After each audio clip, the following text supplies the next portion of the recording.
Bom dia, pessoal. Continuando então a nossa revisão, né? Hoje nós iremos estudar a dilatação térmica, né? Dilatação dos sólidos. Então, para isso, vamos pegar a nossa apresentaçãozinha, né? Vamos lá. Né?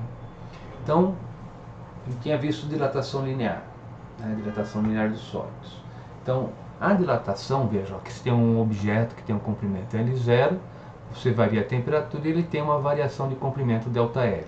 Esse ΔL, ele depende do comprimento inicial, depende do material, do coeficiente de dilatação e da variação de temperatura, né? Então, a dilatação, ela depende desse comprimento inicial, do coeficiente e da variação. Então, está aqui a nossa equação. E a partir dela, você pode tirar, né, a outra relação do comprimento final, que é o L0, que multiplica 1 mais alfa delta teta. Deixa eu mostrar para vocês, né, como é que a gente chega nisso aí. É só você isolar ali aquele L0, né? Então, vamos lá.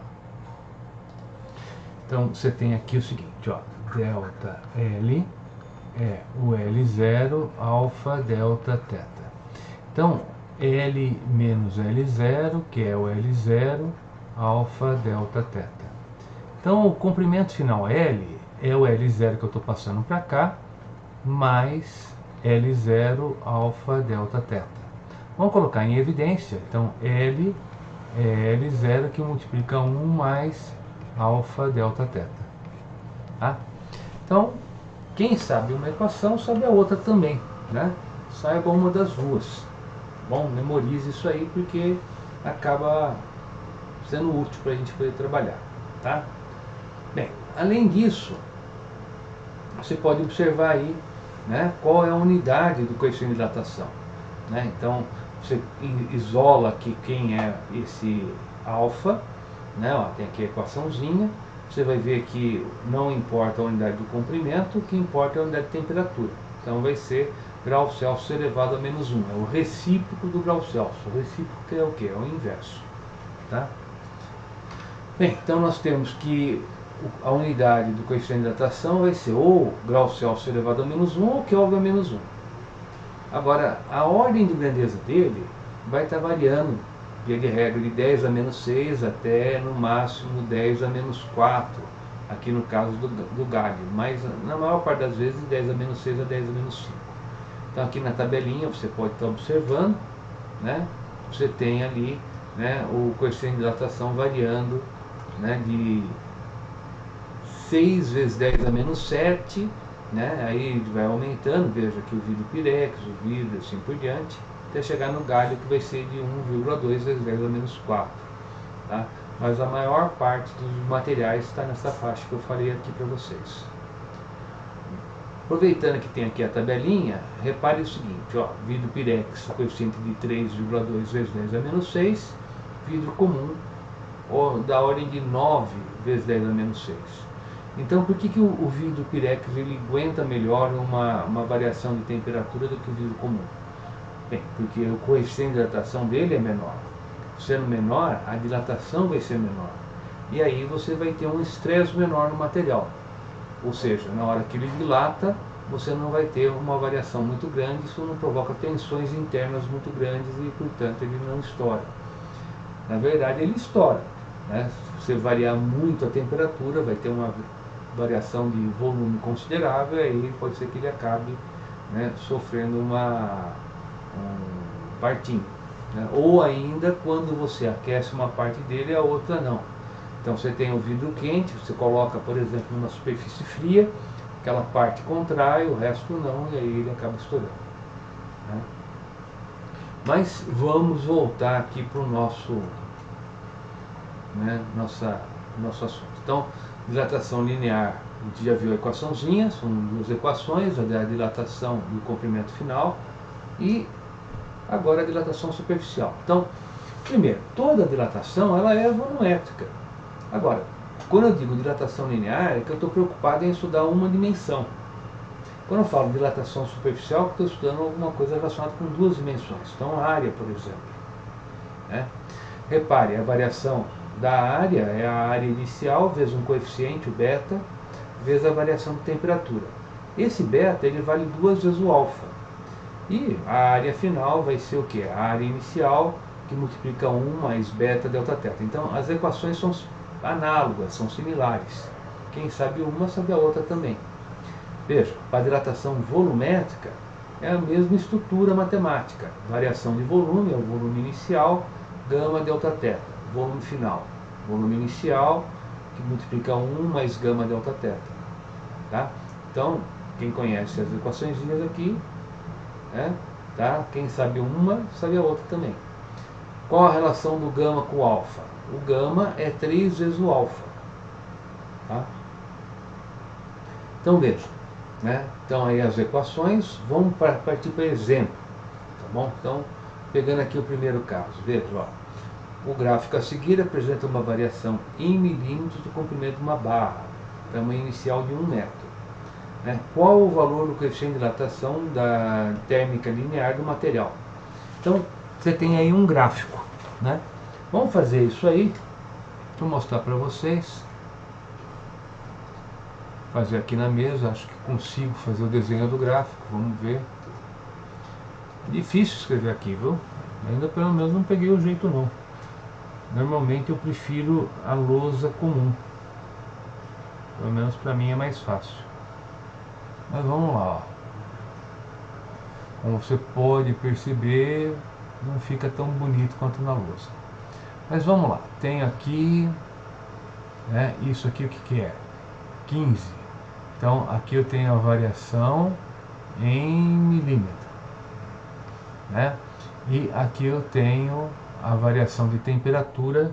Deixa eu ver se eu coloquei para vocês na tela. Coloquei, aqui de 500. Então o que eu quero achar? Eu quero achar qual é, o coeficiente de dilatação. Deixa eu ver. Isso, coeficiente de dilatação linear. Então vamos voltar. Quem que é esse alfa? Esse alfa a gente já tinha visto. Era o delta L dividido pelo L0 delta teta. Então, vamos lá, Cadê o delta L? O delta L é isso. 15.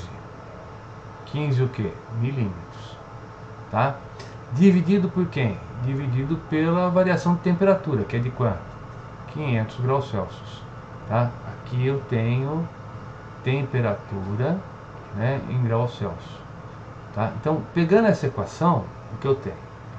Que o alfa vai ser igual variação 15 milímetros. Então, eu vou pôr aqui com a unidade, ó, 15 milímetros.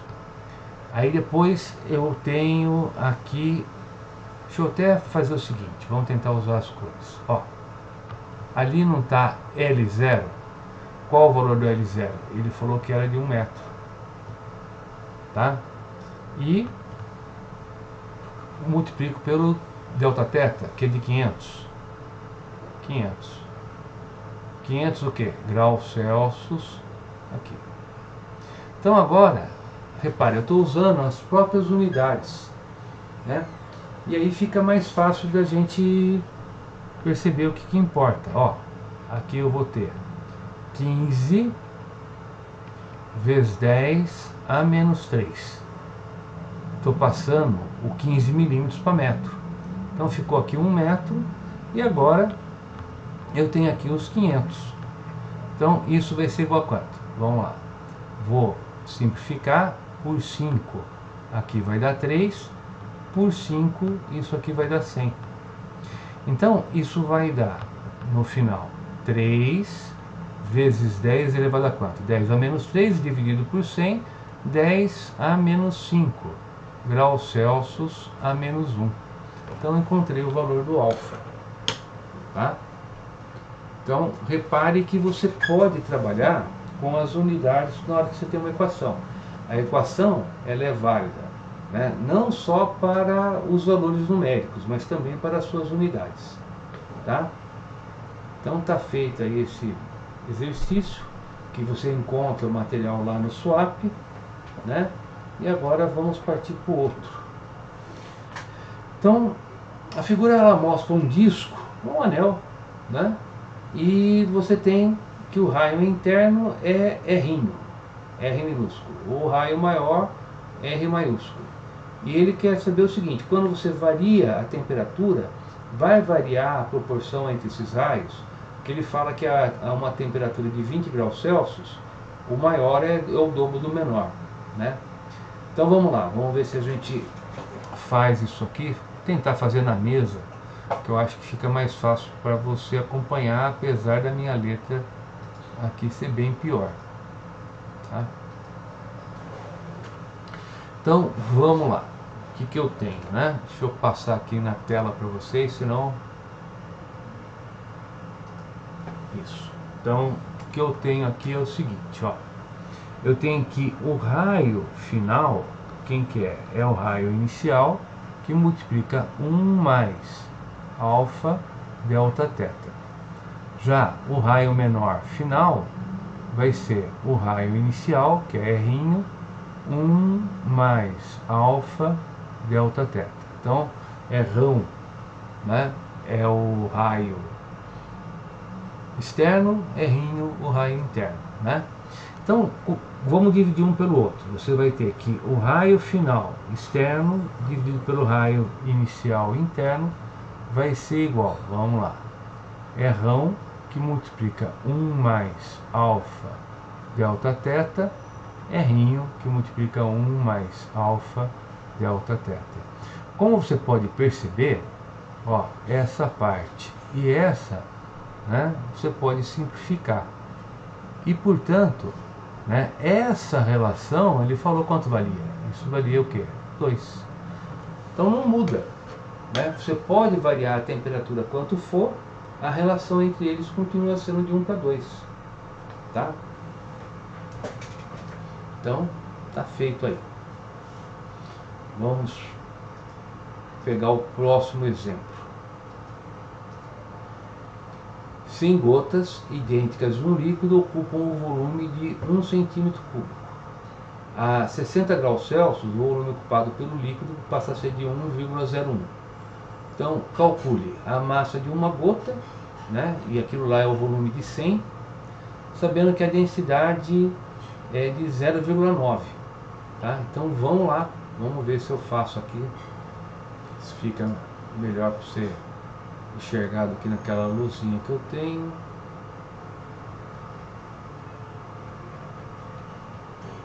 Tá, então vamos lá.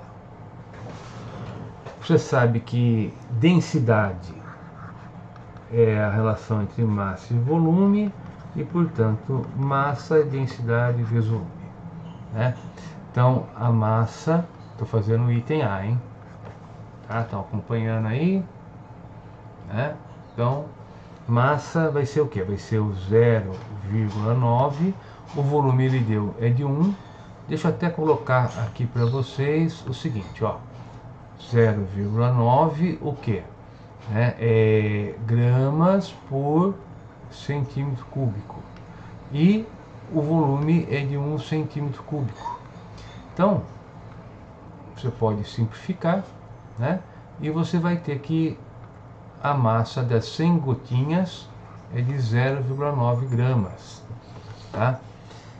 Bem, se você tem que 100 gotinhas corresponde a 0,9 gramas, então uma gota corresponde a quanto? X. Então isso aí vai dar o que? Vai dar 9 vezes 10 a menos 3 gramas, tá? Encontrei qual é a massa de uma. E pode deixar mesmo em grama, porque a unidade que ele colocou no enunciado era o grama. Ele não pediu para passar para quilograma. Você devolve a resposta na mesma unidade que você encontrou no enunciado, a menos que o enunciado mesmo peça para você fazer a conversão. Então, item A está feito. Então, item B agora. Então, deixa eu passar para o item B. Você tem aqui o seguinte, ele quer saber qual é o coeficiente de hidratação volumétrica do líquido, tá? Então, vamos lá, coeficiente de hidratação volumétrico. Então, eu tenho o seguinte, a variação de volume é o volume inicial, gama, delta, teta. Então, quem que é o gama? Ele vai ser, né, a variação volumétrica por V0 delta θ. E aí, no caso, variou de quanto? Variou 0,01, né, centímetro cúbico. O volume inicial era de 1 centímetro cúbico. E a variação de temperatura, no caso aqui, a final é 60 e a inicial é 10 graus Celsius. Então, repare o seguinte, você não precisa passar o centímetro cúbico para metro cúbico, porque vai simplificar, tá? Então, não importa. Então, nesse caso, você não precisa estar fazendo essa conversão, tá? E você percebe isso na hora que você escreve a unidade aí. Bem, quem que é o gama? O gama, então, vai ficar, né, como 1 vezes 10 a menos 2, que é dividido, deixa eu acertar esse 10, dividido por quanto? Por 50. Então, 1 dividido por 5 vai dar 0,2 vezes 10 a menos 3. Então, isso vai dar 2 vezes 10 a menos 4 graus Celsius a menos 1. Tá? Opa, ficou horrível. Aqui, 4 graus Celsius a menos 1. Tá? Então, encontramos aí o coeficiente de dilatação volumétrica. Bem, esse exercício, ele é um exercício tradicional, aparece de tempos em tempos, então vale a pena você saber resolver. Então veja, ó, você tem aí uma plataforma, ela é horizontal, né? Você tem duas colunas A e B, tem os coeficientes das colunas, e ele quer que ela fique sempre na horizontal. Então ele quer uma relação entre os comprimentos e os coeficientes, né? Então vamos ver, né, como que a gente faz esse exercício aí. Então tem aí, ó, a plataforma, ela vai dilatar e o tanto que ela dilata, né, vai ter que ser o mesmo dos dois lados. Deixa eu fazer um desenho para vocês. Isso aqui,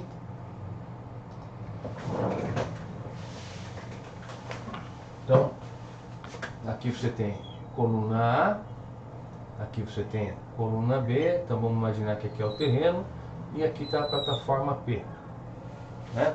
Quando há a dilatação das colunas, ela se mantém na horizontal. Então o que variou desse lado, essa variação do comprimento do A, é igual à variação de comprimento que teve aqui do B. Tá? Então, se é igual, agora ficou fácil de resolver, né? Aí eu vou fazer na mesa, que eu acho que você enxerga melhor do que eu estou fazendo aqui na lousa. Apesar que eu confesso que eu gosto mais de fazer lá, mas vamos lá.